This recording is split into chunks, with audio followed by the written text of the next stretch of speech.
digitalization is everywhere, but 70% of the digital transformation had been failures. For an automated production, you can easily get up to very high volume, but once you get up to that, there would be the imbalancing between demand and supply. So we wanted to continue driving the new demand and pulling the new supply. And that's where we see the actual blue ocean opportunities. Where are the opportunities? The flexible manufacturing. There's a popular use in the EV battery sector. And battery is running on top of it in a very precise way. The Baijiu example in their packaging line. This is a machine. You move materials within the machine. This could go there, this could go here. Every single one is on their own in the contact lens operation. But if you have different ratings, different colors, you may need multiple lines. But using these, you have one line and you can produce all different kind of stuff. You can change that pack every time. You can program that in. Flexible. Yeah. Usually for production-wise, you need to change. It takes a while. It's a one click. From flexible manufacturing to industrial applications for new tech. And some of the other stuff probably worth talking is AI. You do develop energy, AI technologies. We collaborate. Well, we have our own AI, but we also collaborate. We have been doing industrial AI for decades. Why are you still collaborating with Chinese AI firms? Because different scenarios, right? They are good partners. They have the existing AI kind of technology. Save your time. Well, it's a win-win. China is the only country in the world that has the ability to cover 666 sub-industries of all. So we have more use cases. So there's no other country in the world that's got this platform to show. So how many clients do you serve currently in China? Obviously, thousands of them all over all the industries. The concept of this space is 5 to 15 and 15 to N. So usually each of your single clients can at least help you reach out to another 15 clients. Potentially. Why does a US automation giant need to cooperate with local firms? And how does it work? China has been promoting digital transformation throughout its industries for a while now, and that has put companies involved in robotics, 5G network, and Internet of Things in the spotlight. But there's also a large number of players behind the scenes providing a lot of support, and foreign invested companies also have a big presence in this area. To see how things have been changing, I went to the US automation giant Rockwell's Co-Innovation Center in Shanghai. The first time we talked was 2 years ago at the China International Industry Fair, and then last year during the Shanghai Climate Week, and now we met each other again. Any new messages?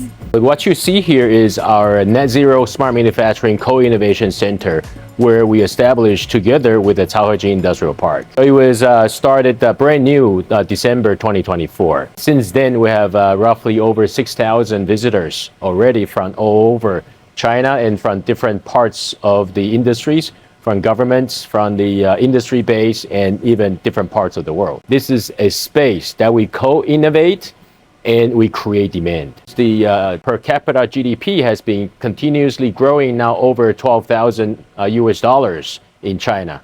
So now what we have observed, once the per capita GDP exceed 10,000 US dollars, then the buying behavior start to shift.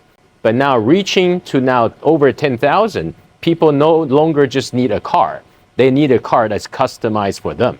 We entered back in 1988, and then the journey is about we follow the global multinational into China throughout their globalization journey. But one thing I do want to highlight is the 2007, because I joined the company early in 2008 with the intent to start up that operation here in Shanghai. After we celebrate the 30th anniversary, moving forward, we're doing more of the collaboration. We have built up our Rocky Alliance, which is exactly the cross-functional ecosystem that we're building that's connecting the industry chain upstream and downstream. Actually expanding your customer footprint here. Absolutely, that's the access piece. And then this access could potentially go global. With those prospects, the company is collaborating with the Shanghai government to host the Climate Lighthouse event during Shanghai Climate Week for the second year. This year, it's launching a new group standard and a white book for climate lighthouse initiatives. The intent for the Shanghai Climate Week is the actions here in China, and then expanding the voice of Asia, and then ultimately becoming a global standard. So we are incorporating different kind of companies. It could be indigenous companies, it could be global companies.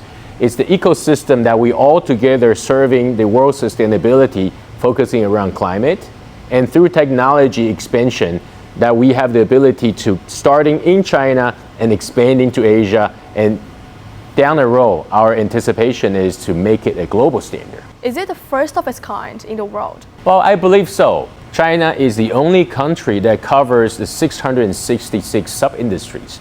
So we have a very broad spectrum of industry use cases that could be incorporated. Not necessarily, if you look at the other countries, they have a difficulty to have this broad kind of base. During the past 2 years, a lot has changed, especially this year. The world is really changing rapidly. Where do you position China market at this moment? In which area do you see greatest potential for growth?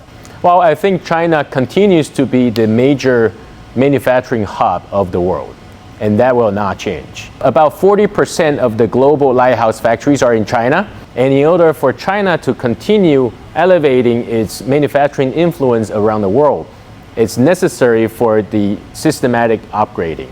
But not necessarily for all the IPs and patents can turn into GDP. This space is intended to help the patents and IP and bring them from a concept, from a technology to GDP.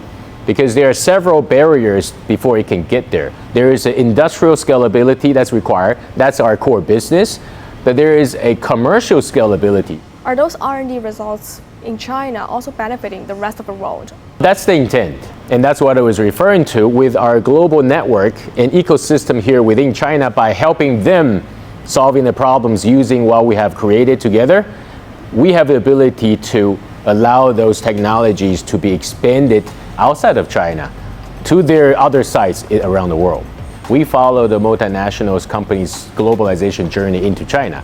Now we are using the similar capability that we brought in to help the Chinese companies globalize. It's these kinds of common goals, net zero carbon and greater sustainability, that will allow technologies and business practices developed here in China to be harnessed around the world.